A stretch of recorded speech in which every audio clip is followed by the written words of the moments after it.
উপস্থিত থকা আমাৰ সকলোৰে শ্ৰদ্ধাৰ ডক্টৰ বীৰেন্দ্ৰ কুমাৰ ভট্টাচাৰ্যৰ জন্ম শতবাৰ্ষিকী উদযাপন সমিতিৰ সন্মানীয় সভাপতি, শিৱসাগৰ জিলা সাহিত্য সভাৰ প্ৰাক্তন সভাপতি, অসম সাহিত্য সভাৰ শ্ৰেষ্ঠ সংগঠক শ্ৰদ্ধাৰ যুৱ গগৈদেৱ, মঞ্চত উপবিষ্ট এই বিদ্যালয়ৰ প্ৰাক্তন প্ৰধান শিক্ষক সমাজকৰ্মী মুনীন খনিকৰদেৱ, মঞ্চত উপবিষ্ট নাজিৰা মহাবিদ্যালয়ৰ অসমীয়া বিভাগৰ সহযোগী অধ্যাপক সুলেখক সুবক্তা ডক্টৰ জীৱন কলিতাদেৱ, মঞ্চত উপস্থিত থকা আজি অন্তিম প্ৰজন্মক অনিমা ৰাজখোৱা বাইদেউ, সভাগৃহত উপস্থিত থকা মৰমৰ ছাত্ৰ ছাত্ৰীসকল, পৰিচালনা সমিতিৰ সভাপতিকে আৰম্ভ কৰি শ্ৰদ্ধাৰ সদস্যসকল, জয়তে আপোনালোক সকলোলৈকে মোৰ ফালৰ পৰা আশ্ৰদ্ধ প্ৰণাম জ্ঞাপন কৰিছোঁ। আজি ডক্টৰ বীৰেন্দ্ৰ কুমাৰ ভট্টাচাৰ্যৰ বিষয়ে যিটো মূল বক্তৃতা, বীৰেন্দ্ৰ কুমাৰ ভট্টাচাৰ্যৰ বৈজ্ঞানিক সমাজবাদ, ভোগবাৰী মধ্য ইংৰাজী বিদ্যালয় বহুদিনৰ পৰা শুনি আহিছোঁ। আগতে পত্ৰই মানুহৰ মুখে ইয়াত চলি থকা যিবোৰ ভাল কাম সেইবিলাকৰ বিষয়ে শুনিছোঁ, স্কুলখন দেখিছোঁ, কিন্তু স্কুলখনলৈ আজি প্ৰথম আহিছোঁ। খুব এটা সুন্দৰ পৰিৱেশ, আটাইতকৈ ভাল লগা পৰিৱেশ মই আমাৰ নিজৰ বিদ্যালয়তো দেখিছিলোঁ আৰু অন্যান্য বিদ্যালয়বিলাকতো দেখিছোঁ যে আজি শনিবাৰ 11 বজাত বোলে স্কুল ছুটি হয়। স্কুল ছুটিৰ পাছত, বিদ্যালয় ছুটিৰ পিছত ছাত্ৰ ছাত্ৰীসকলক নিয়ন্ত্ৰণত ৰখাটো অতিশয় দুৰূহ কাম। কিন্তু মই দেখিছোঁ আজি এই বিদ্যালয়ৰ ছাত্ৰ ছাত্ৰীসকলে যি ধুনীয়াকৈ সভাগৃহত উপস্থিত থাকি কাৰ্যবিৱৰণী চলাই দিব পৰাকৈ তেওঁলোক সক্ৰিয় হৈ আছে, এই গুণটো তেওঁলোকৰ খুব ভাল গুণ। ইয়াৰ কাৰণে নিশ্চয় এই বিদ্যালয়ৰ শিক্ষক শিক্ষয়িত্ৰীসকল আৰু চাৰিওফালৰ পৰিৱেশ নিশ্চয় তাৰ কাৰণে কৃতিত্ব পাব। আমি আৰু জানো যে আমাৰ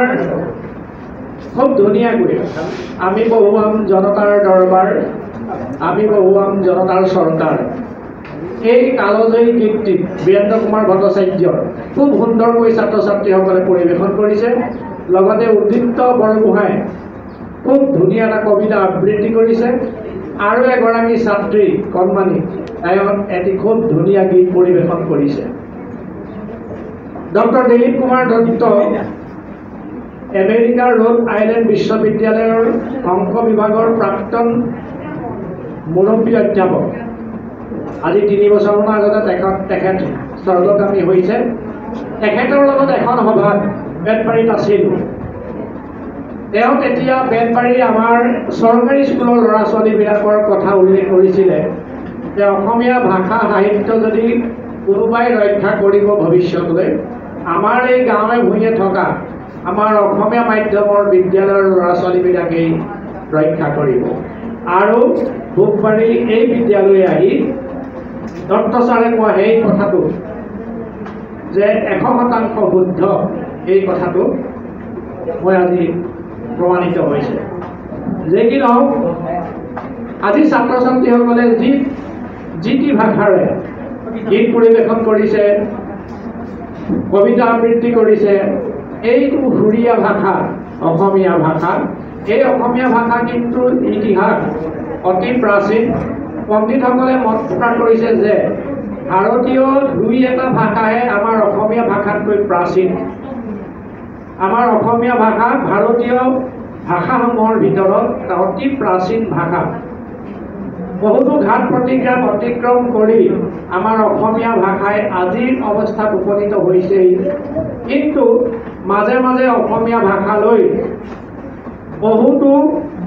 দুৰ্যোগ আহিছে। সেই দুৰ্যোগ কিন্তু হেলাৰাঙে অতিক্ৰম কৰিছে। তথাপিও আমি যদি আজিৰ প্ৰেক্ষাপটত বিবেচনা কৰি চাওঁ, আমি দেখিম যে আমাৰ অসমীয়া ভাষাটোৱে সৰ্বভাৰতীয় পৰ্যায়ত যি পৰিমাণৰ সুনাম, যি পৰিমাণৰ কীৰ্তি বজাই ৰাখিব লাগিছিল, সেই ধৰণে পৰা নাই। আমাতকৈ পিছত সৃষ্টি হোৱা বেংগলী ভাষাক আজি পৃথিৱীৰ সকলোৱে জানে। উৰিষ্যা, গুজৰাটী, মই অন্ধ্ৰপ্ৰদেশ আৰু তামিলনাডুলৈ গৈছিলোঁ, তাতো দেখিছিলোঁ তেওঁলোকৰ জয় জয় লক্ষ্মী অৱস্থা। অসমীয়া ভাষাৰ এই যিটো অৱস্থা, এই অৱস্থাটো পুনৰ প্ৰতিষ্ঠা কৰিবৰ কাৰণে, শক্তিশালী ৰূপত প্ৰতিষ্ঠা কৰিবৰ কাৰণে অসমৰ যিসকল মনীষীয়ে অশেষ প্ৰচেষ্টা কৰিছিলে, সেইসকলৰ ভিতৰত হেমচন্দ্ৰ বৰুৱা, গুণাভিৰাম বৰুৱা, লক্ষ্মীনাথ বেজবৰুৱা, পদ্মনাথ গোহাঁই বৰুৱাকে অন্যতম। আমাৰ ভাষাটো পুনৰ প্ৰতিষ্ঠা হ'ল, কিন্তু ভাষাটো আমাৰ যোগ গগৈদেৱে কোৱাৰ নিচিনা জগত সভালৈ লৈ যাবলৈ আৰু বহুত আমি প্ৰয়াস কৰিব লাগিব। ডক্টৰ বীৰেন্দ্ৰ কুমাৰ ভট্টাচাৰ্যৰ কীৰ্তি সেইটোৱেই, তেখেতে যদিও বঁটা বাহনে কোনো এটা ভাষাক সমৃদ্ধি কৰিব নোৱাৰে, তথাপিও সৰ্বভাৰতীয় বা বিশ্বৰ প্ৰেক্ষাপটত স্বীকৃতি হোৱাত এই বঁটা বাহনবিলাকৰ গুৰুত্ব অপৰিসীম। ডক্টৰ বীৰেন্দ্ৰ কুমাৰ ভট্টাচাৰ্য প্ৰথমগৰাকী অসমীয়া সাহিত্যিক যি জ্ঞানপীঠ বঁটা লাভ কৰিবলৈ সক্ষম হৈছিল, আৰু এইটো কথা আমি সকলোৱে জানো। আৰু সেই হাত ধৰিয়েই তাৰ পিছত দুগৰাকী অসমীয়া সাহিত্যিকে, মামণি ৰয়চম গোস্বামী, ডক্টৰ ইন্দিৰা গোস্বামী, তেওঁ লাভ কৰিছিলে জ্ঞানপীঠ বঁটা। আৰু 2023 চনত আমাৰ অসমীয়া সাহিত্যৰ কবিতালৈ নীলমণি ফুকনদেৱলৈ এই সুনামটো আহিছে। তাৰমানে আমি এতিয়া ক'ব পাৰোঁ যে অসমীয়া ভাষাটো সৰ্বভাৰতীয় পৰ্যায়ত প্ৰতিষ্ঠা লাভ কৰিছে। ডক্টৰ বীৰেন্দ্ৰ কুমাৰ ভট্টাচাৰ্য এনেকুৱা এজন মানুহ, তেওঁ অসমীয়া সাহিত্যৰ যুগত এটা যুগৰ সৃষ্টি কৰা, ৰামধেনু যুগৰ, সেই ৰামধেনু যিখন আলোচনী, সেই আলোচনীখনৰ কেইবাবছৰ ধৰিও সম্পাদক আছিলে। তাৰ আগতে মহেশ্বৰ নেওগকে আদি কৰি কেইবাজনো সম্পাদক আছিলে, কিন্তু বীৰেন্দ্ৰ কুমাৰ ভট্টাচাৰ্যই ৰামধেনুক এক অনন্য অৱস্থালৈ লৈ গৈছিলে। আৰু সেই ৰামধেনুৰ জৰিয়তেই অসমীয়া সাহিত্যত ৰামধেনু যুগৰ সৃষ্টি হ'ল। আমাৰ ছাত্ৰ ছাত্ৰীসকলে কথাটো অলপ অসুবিধা পাব যে পৃথিৱীৰ ভাৰতৰ কোনো ৰাজ্যতে এখন বাৰ্তালোচনীৰ বুকুচাত উঠি সাহিত্যৰ শ্ৰেণী বিভাজন হোৱা নাই অন্য প্ৰদেশত, কিন্তু আমাৰ অসমীয়া ভাষা সাহিত্যত আমি যেনেকৈ অৰুণোদয় যুগ পাওঁ, জোনাকী যুগ পাওঁ, বাঁহী যুগ পাওঁ, ৰামধেনু যুগ ঠিক তেনেকৈ আমি পাওঁ। আৰু অদূৰ ভৱিষ্যতে হয়তো আমি গৰিয়সী যুগ, প্ৰান্তিক যুগ, প্ৰান্তিকৰ যুগ, এনেকুৱা ধৰণে অসমীয়া সাহিত্যৰ বিশ্লেষণ কৰিব। ডক্টৰ বীৰেন্দ্ৰ কুমাৰ ভট্টাচাৰ্যৰ যি সৃষ্টি, আপোনালোকে জানে যে কেইবাখনো উপন্যাস লিখি থৈ গৈছে, কবিতা লিখি থৈ গৈছে, গল্প লিখি থৈ গৈছে। তেওঁ যদি অন্যবোৰ সৃষ্টি নকৰিলেহেঁতেন, কেৱল যদি এটাই কবিতা সৃষ্টি কৰিলেহেঁতেন, বিষ্ণু ৰাভা এতিয়া কিমান ৰাতি, এই কবিতাটো যুগ যুগান্তৰ ধৰি, প্ৰজন্মক ধৰি এই কবিতাটো কথিত হৈ আহিছে, আলোচিত হৈ আহিছে। এই যে বিষ্ণু ৰাভা এতিয়া কিমান ৰাতি, এই কবিতাটোৰ সৃষ্টিৰ আঁৰতো কিছু কথা আছে। বীৰেন্দ্ৰ কুমাৰ ভট্টাচাৰ্যৰ জন্ম হৈছিলে আমাৰ ওচৰৰে চফৰাই চাহ বাগিচাতে ডাঙৰ দীঘল হৈছিলে। এজন মানুহৰ সৃষ্টিৰ প্ৰেক্ষাপটত সেই ঘৰখনৰ, সেই ঠাইডোখৰ কিছু কথা জড়িত হৈ থাকে। চফৰাই বাগানত যেতিয়া জন্মগ্ৰহণ কৰিছিলে তেওঁ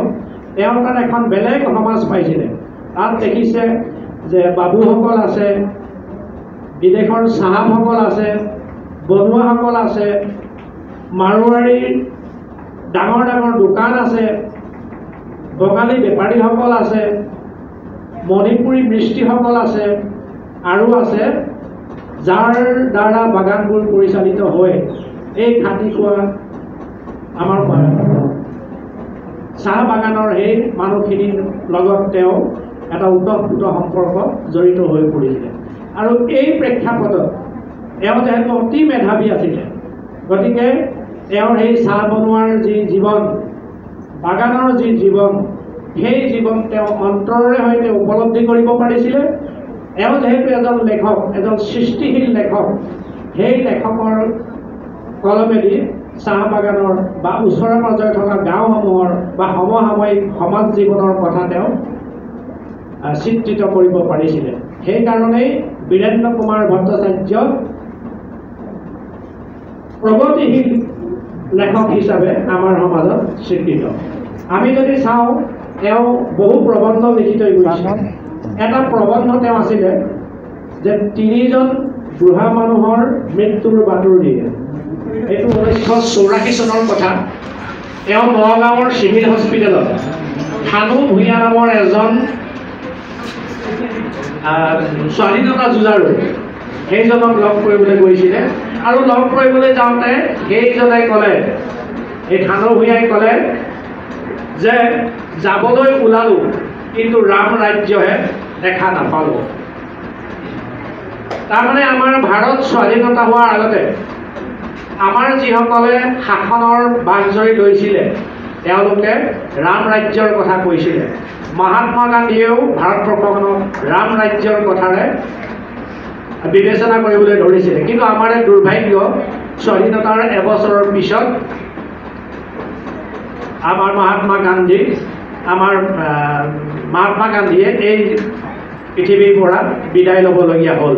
তাৰ পাছত পণ্ডিত প্ৰৱৰ জৱাহৰলাল নেহৰুৱে আমাৰ দেশখনক আগুৱাই লৈ গৈছিলে আৰু ডক্টৰ বীৰেন্দ্ৰ কুমাৰ ভট্টাচাৰ্যই এজন সংবেদনশীল যুৱক হিচাপে এজন সংবেদনশীল ছাত্ৰ হিচাপে 42 চনৰ সেই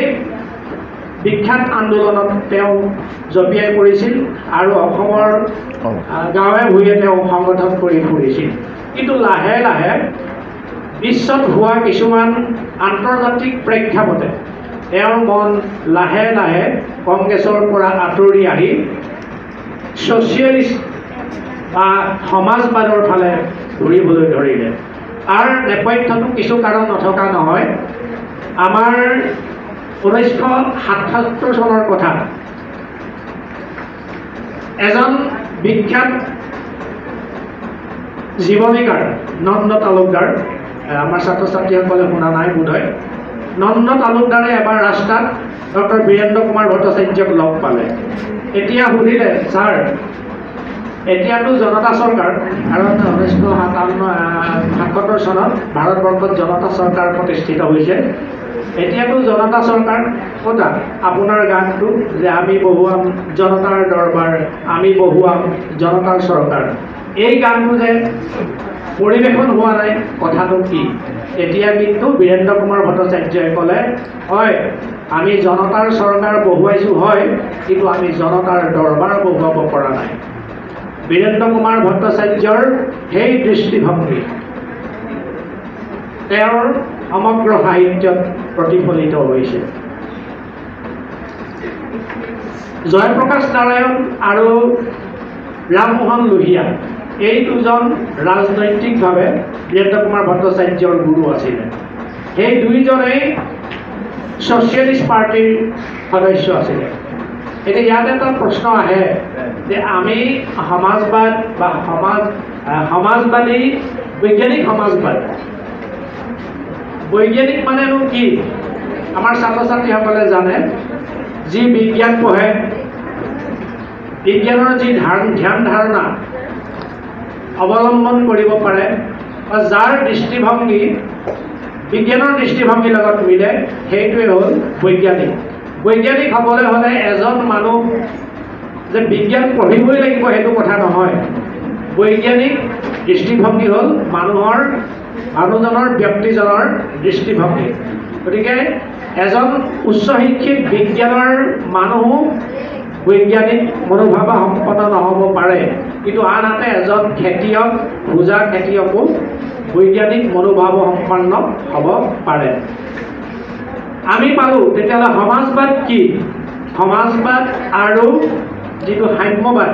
এই দুটা কিন্তু আমাৰ ছাত্ৰ ছাত্ৰীসকলে পাঠ্যপুথিত পায়, কিন্তু এই দুইটাৰ এটা স্পষ্ট পাৰ্থক্য দৃষ্টিত ধৰা নপৰে। আন্তৰ্জাতিক প্ৰেক্ষাপটটো হ'ল কি, বীৰেন্দ্ৰ কুমাৰ ভট্টাচাৰ্যৰ জন্ম হৈছিলে 24 চনৰ অক্টোবৰত, আমি সকলোৱে জানো। তেওঁৰ জন্মৰ কেইবছৰমানৰ আগতে ছোভিয়েট ইউনিয়নত এটা সমাজতান্ত্ৰিক বিপ্লৱৰ সৃষ্টি হৈছিলে। VI লেনিনৰ পৃষ্ঠপোষকতাত ছোভিয়েট ইউনিয়নে শাসনভাৰ লৈছিলে, আৰু তাত ছোভিয়েট ইউনিয়ন আমাৰ ভাৰতবৰ্ষৰ নিচিনা কেইবাটাও জাতি জনগোষ্ঠী লৈ ছোভিয়েট ইউনিয়ন গঠন হৈছিলে। আৰু আমি পঢ়িবলৈ পাইছিলোঁ যে লেনিনে শাসনভাৰ লোৱাৰ পিছতে, সাম্যবাদী শাসন লোৱাৰ পিছতে ছোভিয়েট ইউনিয়নত যি জাতিগত সমস্যা, সেই জাতিগত সমস্যাবিলাক লোপ পাইছিলে। এইটো নিশ্চয় বীৰেন্দ্ৰ কুমাৰ ভট্টাচাৰ্যই খুব সতৰ্কতাৰে লক্ষ্য কৰিছিল। দ্বিতীয় কথাটো হ'ল, ভাৰতবৰ্ষই স্বাধীনতা লাভ কৰাৰ দুবছৰ পিছত 1949 চনত আমাৰ কাষতে লাগি থকা মহাচীনত এটা বিপ্লৱ সংঘটিত হৈছিলে, আৰু সেই বিপ্লৱৰ প্ৰভাৱো ডক্টৰ বীৰেন্দ্ৰ কুমাৰ ভট্টাচাৰ্যৰ জীৱনচৰ্যাত পৰিছিলে। তেওঁ ভূমিকম্প আহিছে বুলি এটা কবিতা লিখিছিলে চীনৰ এই মহান বিপ্লৱৰ আগ ধৰি। গতিকে সেই যে সাম্যবাদীবিলাক কেনেকুৱা ধৰণৰ মানুহ, সাম্যবাদী চৰকাৰ কেনেকুৱা মানুহ, আচলতে সাম্যবাদক ইংৰাজীত য'ত যিখন সমাজত কোনো শোষণ নাথাকিব, জাতিভেদ নাথাকিব, সেইখন সমাজত শ্ৰমিক কৃষকেই হ'ব সম্পত্তিৰ অধিকাৰী, ৰাষ্ট্ৰ হ'ব সম্পত্তিৰ অধিকাৰী। আনহাতে সাম্যবাদ হ'ল, সমাজবাদ হ'ল সাম্যবাদৰ এটা কিছু আগৰ ৰূপ। সমাজবাদতো সেই কথাটোৱেই খাটে, কিন্তু সমাজবাদীসকলে ব্যক্তি স্বাধীনতাক সম্পূৰ্ণ সমৰ্থন কৰে, আনহাতে সমাজবাদীসকলে কিন্তু সাম্যবাদীসকলে বহু ক্ষেত্ৰত ব্যক্তি স্বাধীনতা সমৰ্থন নকৰিবও পাৰে। যেহেতু এজন খুব চোকা বুদ্ধিসম্পন্ন ল'ৰা আছিল পঢ়া শুনাত, বীৰেন্দ্ৰ কুমাৰ ভট্টাচাৰ্যই সেইকাৰণে সেই পন্থাটোকে বাছি ল'লে, যি পন্থা আমাৰ ডক্টৰ ৰামমোহন লোহিয়া আৰু জয়প্ৰকাশ নাৰায়ণে বাছি লৈছিল। তেওঁ সভ্য হৈছিল, আৰু তাৰ যিখন মুখপত্ৰ অসম শাখাৰ, সেইখনৰ সম্পাদক হৈছিল, আৰু তেতিয়াই সেইটোত এটা গীত ৰচনা কৰিছিল, আমি বহুৱাম জনতাৰ দৰবাৰ, আমি বহুৱাম জনতাৰ চৰকাৰ। গতিকে সৃষ্টিৰ আৰম্ভণিৰ পৰাই তেওঁ যেতিয়াই হাতত কলম তুলি লৈছিল, তেতিয়াৰ পৰাই তেওঁৰ যিটো সমাজবাদী ধ্যান ধাৰণা, সেই সমাজবাদী ধ্যান ধাৰণাটো তেওঁ অন্তৰতে পোষণ কৰি আছিল।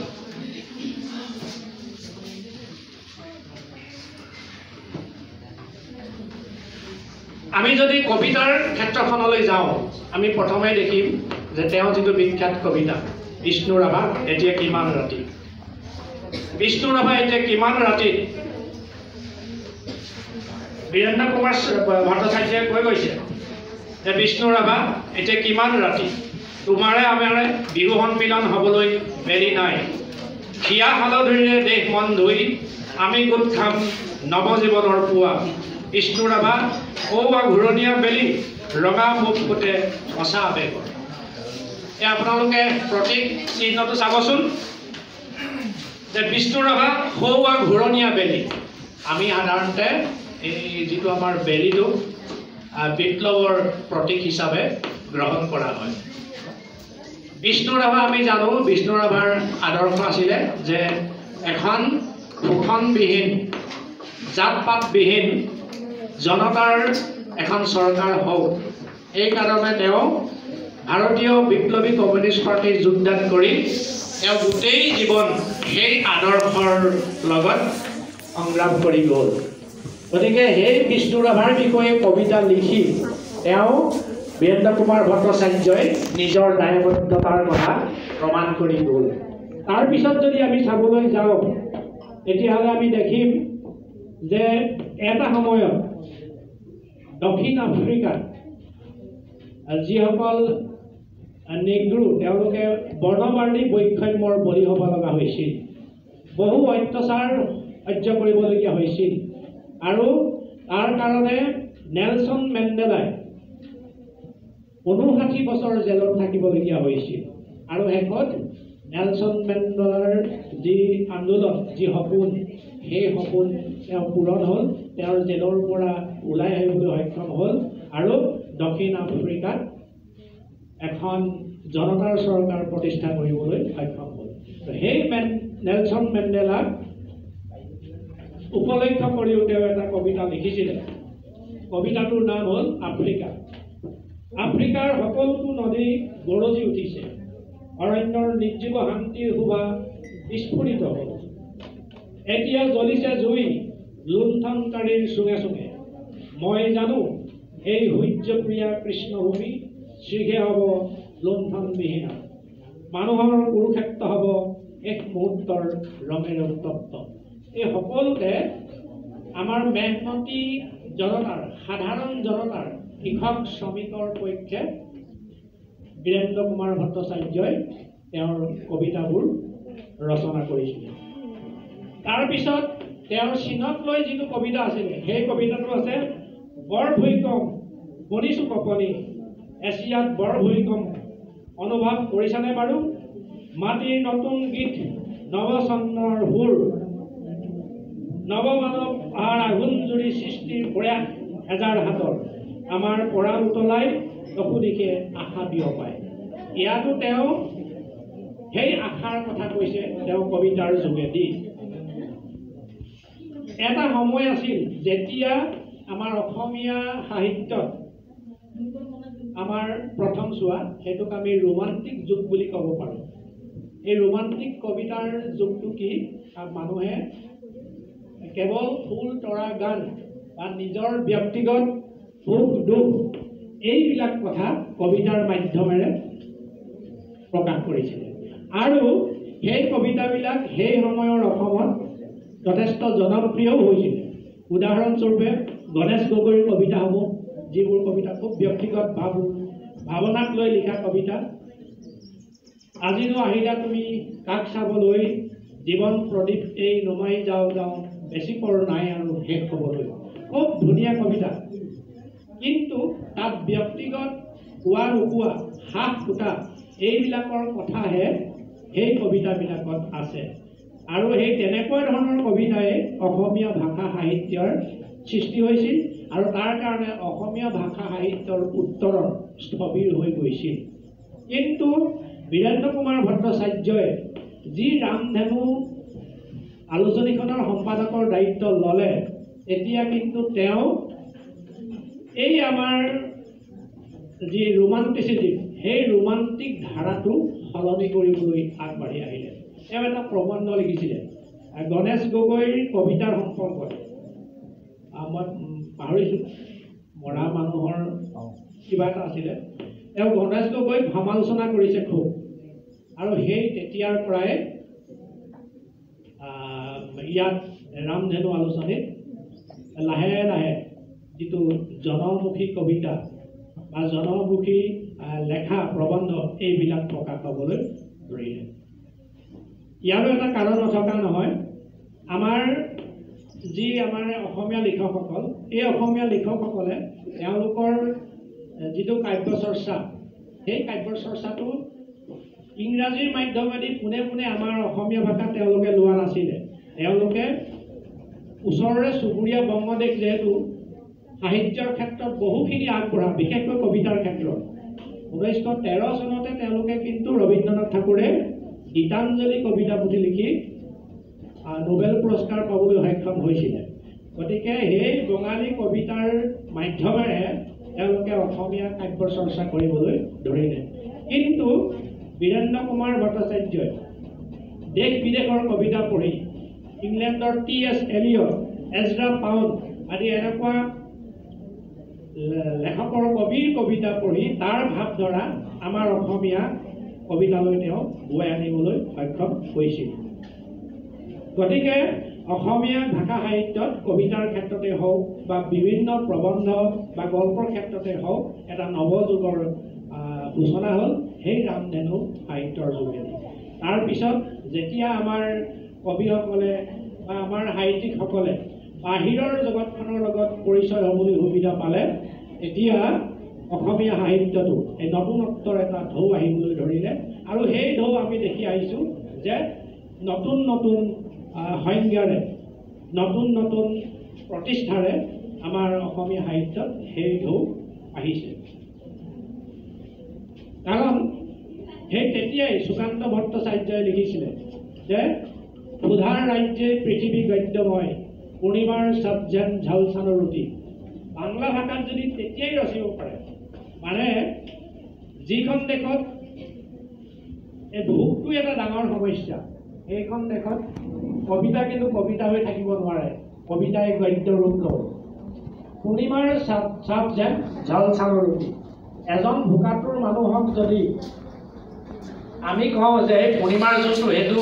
ইমান ধুনীয়া ইমান স্নিগ্ধ পোহৰ দিছে আপোনালোকে চাওকচোন ভোকাতুৰ মানুহজনে কিন্তু তেতিয়া সেই জোনৰ স্নিগ্ধ পোহৰ আৰু তাৰ সৌন্দৰ্যত মুগ্ধ নহয় এওঁ কিন্তু সেই জোনটো এখন ৰুটিৰ লগতহে তুলনা কৰিব পূৰ্ণিমাৰ চাপ যেন ঝালচানৰ ৰুটি কাৰণ সেই ৰুটিখন খাই মোৰ যদি ভোক পেলাব পাৰিলোঁ হয় এই এনেকুৱা ধৰণৰ কথাবোৰহে তেওঁ কয় তাৰপিছত তেওঁৰ যিবোৰ উপন্যাস তেওঁ কেইবাখনো উপন্যাস লিখিছিলে আৰু মই অৱশ্যে এইটো ক্ষেত্ৰত আপোনালোকক বিনয়ৰ সৈতে স্বীকাৰ কৰোঁ তেওঁৰ 3খন উপন্যাসে মই পঢ়িছোঁ আই মৃত্যুঞ্জয় আৰু ইয়াৰুইংগম তেওঁৰ ৰচনাসমূহৰ ভিতৰত উপন্যাসসমূহৰ ভিতৰত ইয়াৰুইংগমকে সমালোচকসকলে শ্ৰেষ্ঠ উপন্যাস বুলি দাবী কৰে আৰু এই ইয়াৰুইংগমখনে সাহিত্য একাডেমীৰ বঁটা পাবলৈ সক্ষম হৈছিলে আৰু ইয়াৰো এটা নেপথ্যত এটা কাহিনী আছে বীৰেন্দ্ৰ কুমাৰ ভট্টাচাৰ্যই যেতিয়া স্নাতক ডিগ্ৰী লৈ বিজ্ঞানত গুৱাহাটীত আছিলে তেতিয়া তেওঁৰ এজন বন্ধু নাগালেণ্ডৰ এতিয়া অৱশ্যে সেই অঞ্চলটো মণিপুৰৰ অন্তৰ্গত হ'ল তেওঁক এজন মাতিলে যে বীৰেন তুমি এজন বিজ্ঞানৰ শিক্ষক আমাৰ এইলৈ পঠাই দিয়া এতিয়া কিন্তু সেই নাগালেণ্ড বিৰাট অশান্তিমূলক কাৰণ নাগালেণ্ডে স্বাধীন বিচাৰি তোলপাৰ লগাই আছে অসমতে নহয় সমগ্ৰ ভাৰতবৰ্ষতে নাগালেণ্ডৰ মুক্তি আন্দোলনে তোলপাৰ লগাই আছিল তেওঁ কেইবাজনকো ক'লে কিন্তু কোনোজনে যাবলৈ মান্তি নহ'ল শেষত বন্ধুৰ কথা ৰাখি পেলাব নোৱাৰি তেওঁ নিজেই বিজ্ঞানৰ শিক্ষক হিচাপে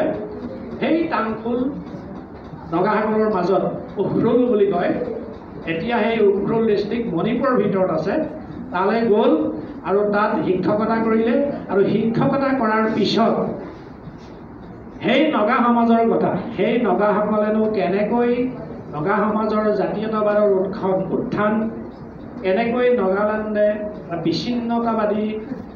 ভাৱধাৰা নিজৰ মাজত পুহি ৰাখিছে কেনেকৈ তাৰে মাজৰে কিছুমান শিক্ষিত যুৱকে বৃহত্তৰ ভাৰতবৰ্ষৰ মাজত থাকি নিজক প্ৰকাশ কৰাৰ যিটো সপোন এই কথাবিলাক খুব ধুনীয়াকৈ ইয়াৰুইংগমত প্ৰকাশ পাইছে আৰু সেই ইয়াৰুইংগমৰে এজন চৰিত্ৰ নায়ক ৰিচাং কেইচাং পৰৱৰ্তী সময়ত মণিপুৰৰ মুখ্যমন্ত্ৰী হৈছিল তেওঁ সেই নগাসকলৰ চিত্ৰ অংকন কৰাৰ লগতে সাধাৰণ নগাসকলৰ আশা আকাংক্ষা তেওঁলোকৰ ৰাজনৈতিক আকাংক্ষা এই সকলোবিলাক কথা খুব ধুনীয়াকৈ ইয়াৰুইংগমখনত প্ৰকাশ কৰিছে আৰু সমালোচকসকলে কয় যে ইয়াৰুইংগম যদি সেই সময়ত খুব ধুনীয়াকৈ অনুবাদ কৰিব পাৰিলেহেঁতেন তেতিয়াহ'লে বিশ্বৰ 100খন উপন্যাসৰ ভিতৰত সেই ইয়াৰুইংগমখনে ঠাই পালেহেঁতেন আৰু যি কি নহওক এই ইয়াৰুইংগমখনে কিন্তু আমাৰ এতিয়াও অসমীয়া সমাজত আমাৰ পাঠকৰ মাজত গভীৰভাৱে ৰেখাপাত কৰি আছে তাৰপিছত তেওঁৰ সৃষ্টি কৰিছিলে মৃত্যুঞ্জয় নামেৰে মৃত্যুঞ্জয় আপোনালোকে জানে যে জ্ঞানপীঠ বঁটা পাবলৈ সক্ষম হৈছিলে কিন্তু আপোনালোকৰ কি মত নাজানো যেতিয়া ইয়াৰুইংগম আৰু মৃত্যুঞ্জয় এই দুখন উপন্যাস পঢ়ে পাঠকে কিন্তু ইয়াৰুইংগমত পোৱা সেই সাৱলীল প্ৰকাশভংগী ইয়াত কিন্তু বিচাৰি পাবলৈ অলপ সক্ষম হ'লেও তেওঁ ভাৰতীয় মুক্তি আন্দোলনত অসমৰ যুৱকসকলে কেনেকৈ শান্তিৰ বাতাবৰণৰ মাজেদিও এটা উগ্ৰপন্থা লৈছিলে, ৰেল বগোৱাৰ নিচিনা পৰিকল্পনা কৰিছিলে, এই কথাবিলাক সেই মৃত্যুঞ্জয় নামৰ উপন্যাসখনত ধুনীয়াকৈ আছে। আৰু এটা সৰ্বভাৰতীয় প্ৰেক্ষাপট থকাৰ কাৰণে আমাৰ যিখন মৃত্যুঞ্জয়, সেই মৃত্যুঞ্জয়ে পাবলৈ সক্ষম হৈছিল। শেষত মই কিন্তু আৰু আপোনালোকৰ আগত বেছি ক'বলৈ অহা নাই। আচলতে ডক্টৰ বীৰেন্দ্ৰ কুমাৰ ভট্টাচাৰ্যৰ বৈজ্ঞানিক সমাজবাদ এই বিষয়ে ক'বলৈ যিটো বিস্তৃত অধ্যয়ন, আটাইবিলাক ৰচনা পঢ়ি যিখিনি কষ্টৰ প্ৰয়োজন, সেইখিনি কষ্ট আৰু প্ৰতিভা মোৰ নাই। গতিকে মই খুব চমুতে এইকেইটা কথাকে ক'লোঁ। শেষত পুনৰবাৰ ছাত্ৰ ছাত্ৰীসকলে ইমান ধুনীয়াকৈ কথাকেইটা শুনাৰ বাবে তেওঁলোক সকলোলৈকে ধন্যবাদ জনাই মোৰ দুআষাৰ এটা সামৰণি মাৰিছোঁ। সকলোলৈকে পুনৰ নমস্কাৰ জনাওঁ। ধন্যবাদ।